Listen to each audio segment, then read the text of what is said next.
Hey everyone, welcome back. Let's talk about another medium problem on Leetcode today, unique paths, Leetcode 62. This problem is part of Blind 75, a curated list of essential coding interview questions. You can find the full list linked in the description below. Be sure to check it out. Now to the problem.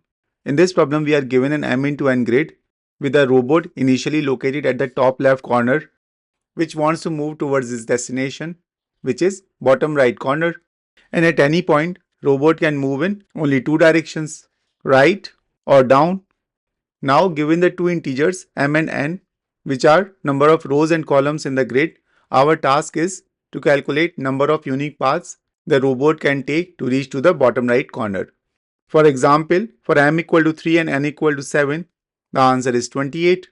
Similarly, for m equal to 3 and n equal to 2, the answer is 3. We will see how this logic works shortly.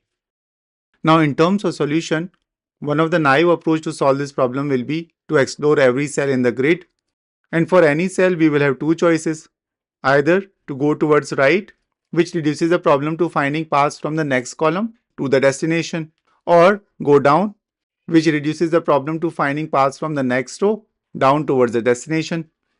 For example, from cell 0, 0, we can either go to 0, 1 or 1, 0. Now suppose robot move to the right to cell 0, 1 and again it will have two choices. Either to go down or go towards right and so on. And note that once the robot reaches here, it can't go backward towards left. It can go to any cell inside this grid either by going towards right or going down. Similarly, if the robot reaches here, then it can't go up. It can go to any cell inside this grid, again either by going down or going towards right. And this is how robot will continue moving. But now what will be the base case to solve the recursion? It will be if the robot reaches a destination. In this case, we will count it as exactly one valid path. Or another base case can be when robot goes out of bounds. For example, if robot was here and it tries to go towards right, that will be an invalid path.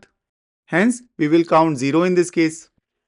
And then, total number of ways to count number of unique paths to reach the destination from the cell I, j, let it be Cij, will be sum of number of paths to reach the destination from cell I, j plus 1 and cell I plus 1, j.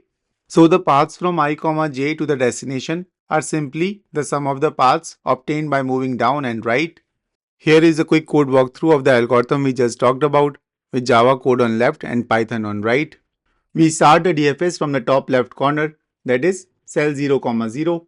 And inside the DFS function, first we check for base cases, which are if the robot has moved out of bounds, that is if I is greater than equal to m or j is greater than equal to n. In that case, we will return 0 since there are no valid paths from outside the grid.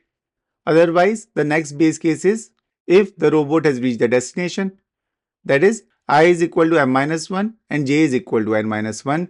In this case, we will return 1 since reaching the destination represents one complete path. But if we have not hit the base case, then we will calculate the total number of paths from the current cell to destination by recursively moving down by going to the next row, that is I plus 1, or move towards right by going to the next column, that is j plus 1, and return their sum.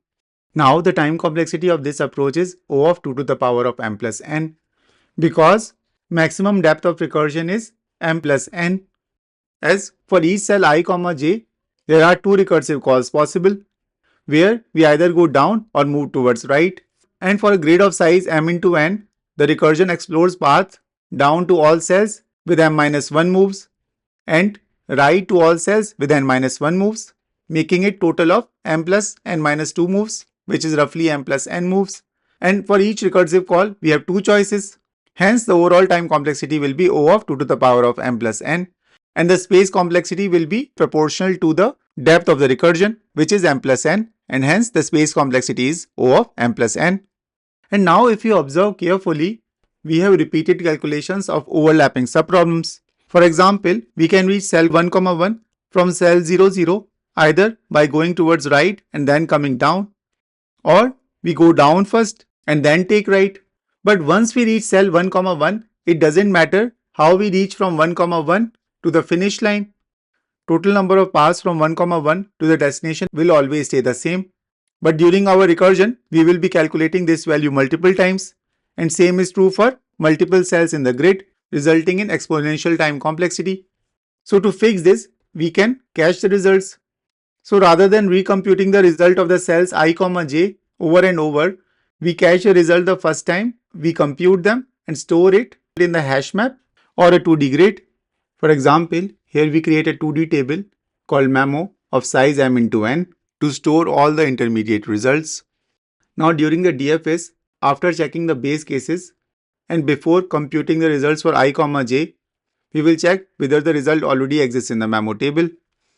If it does, then we will return the cached result. Otherwise, we will compute the result like earlier and store this computed result in the memo table for later reuse and then return the answer. Now the time complexity of this approach is O of m into n because with caching, each cell is visited only once, and the space complexity will also be O of m into n because we are now using this memo table to store the intermediate results, apart from stack space of O of m plus n needed for recursion. The top-down approach works well, but it introduces recursion overhead, and to avoid it, we can use bottom-up DP approach. Here, we start with an empty DP grid of size m into n, where each cell will eventually store the number of unique paths to that cell from cell 0, 0. And finally, we will fill in the answer for bottom right cornered cell.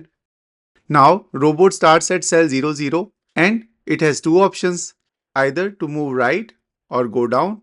Let's consider the scenario where the robot moves to right to cell 0, 1. And how many ways it can reach here? Well, there is only one way, where it arrives from the left, as the robot cannot travel down and then right and then come back up to come to cell 0, 1 because it cannot move upwards.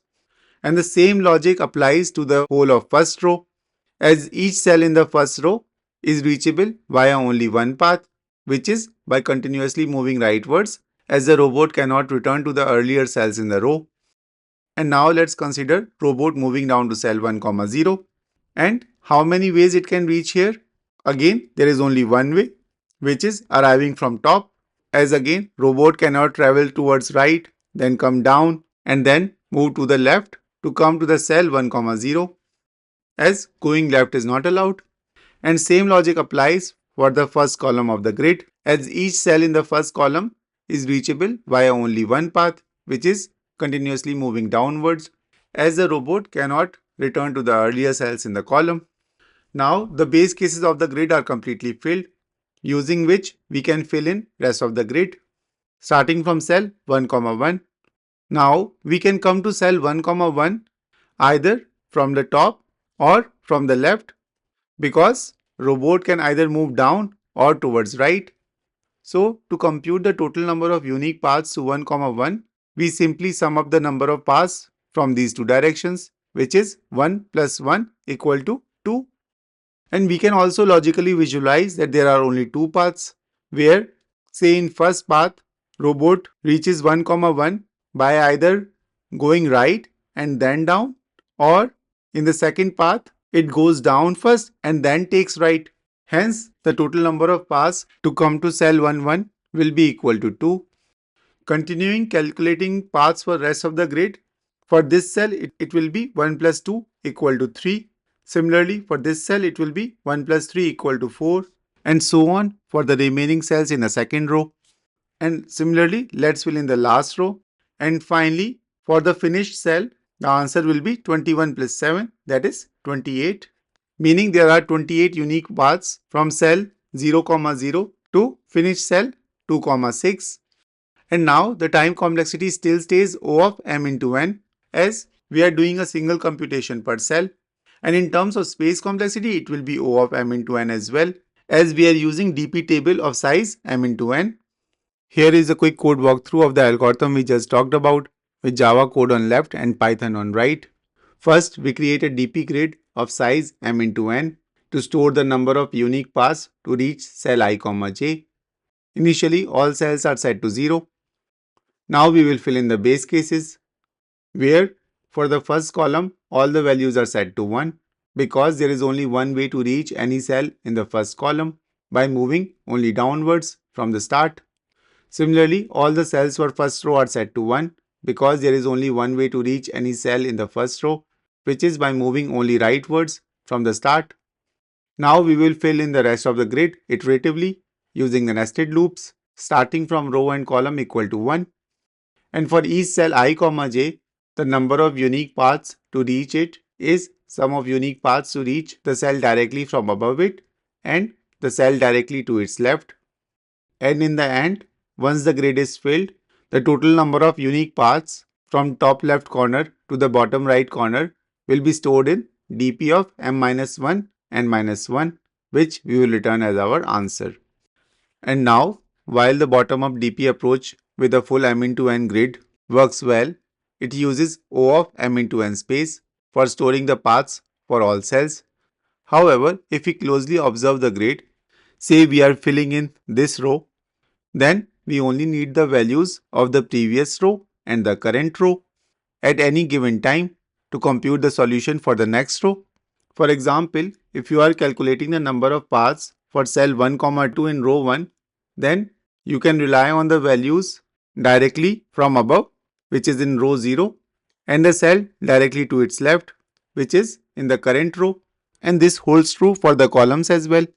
So suppose if we are filling in this column, then at any time we will just need the values from the previous column and the current column. So instead of using a 2D grid, we can save the space significantly by storing only one row or column at any time instead of the entire grid. Using this optimization, the space complexity reduces to O of minimum of m or n, depending on whether we iterate row-wise or column-wise. If you would like to explore this space-efficient solution, I would suggest you to try it out first, and the full implementation is available in the code link provided in the description below.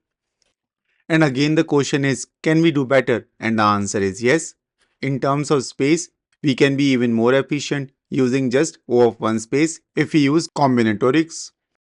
In order to move from the top left corner, that is cell 00, to the bottom right corner, that is cell m-1 n-1, on a grid of size m into n, the robot must make m-1 downward moves and n-1 rightward moves. Hence, the robot needs to perform total of m plus n-2 moves. And at each step along the path, robot can choose either the right move or the down move. And we need to find the unique combination of these choices, which ultimately leads to unique paths. This is equivalent to calculating number of different ways to choose m-1 downward moves or n-1 rightward moves from a total of m plus n-2 moves. And this is where combination formula can help us, which calculates the number of ways to choose r items from a total of n items without regard to order, n is equal to n factorial divided by r factorial into n minus r factorial. And if we choose m-1 downward moves, the remaining moves will be n-1 rightward moves, which are automatically chosen by the robot. So feeding the values into this formula, here n is equal to m plus n-2, and if we choose m-1 downward moves, r will be equal to m-1, resulting in following formula. For example, for m equal to 3 and n equal to 7, it will be equal to 8 factorial divided by 2 factorial divided by 6 factorial, which we can rewrite as 6 factorial times 7 times 8 divided by 2 factorial, 6 factorial. 6 factorial cancels out. Hence, our answer will be equal to 56 by 2 equal to 28. Now, the time complexity of this approach is O of minimum of m or n. This is because we compute factorials for m-1, n-1 and m plus n-2, and the smaller number dictates the computational effort required. And the space complexity of this approach is O of 1. Since this approach does not require any additional data structure or recursion, it uses few variables here and there. So that's all for this video. I hope this video was useful to you. If it was, please give it a thumbs up and share it with others who might benefit from it. If you haven't subscribed the channel yet, make sure to hit the subscribe button and turn on the notification bell so that you never miss an update. Your support helps me create more content like this. If you have any questions or suggestions, feel free to leave them in the comments below. Thanks for watching and see you in the next one.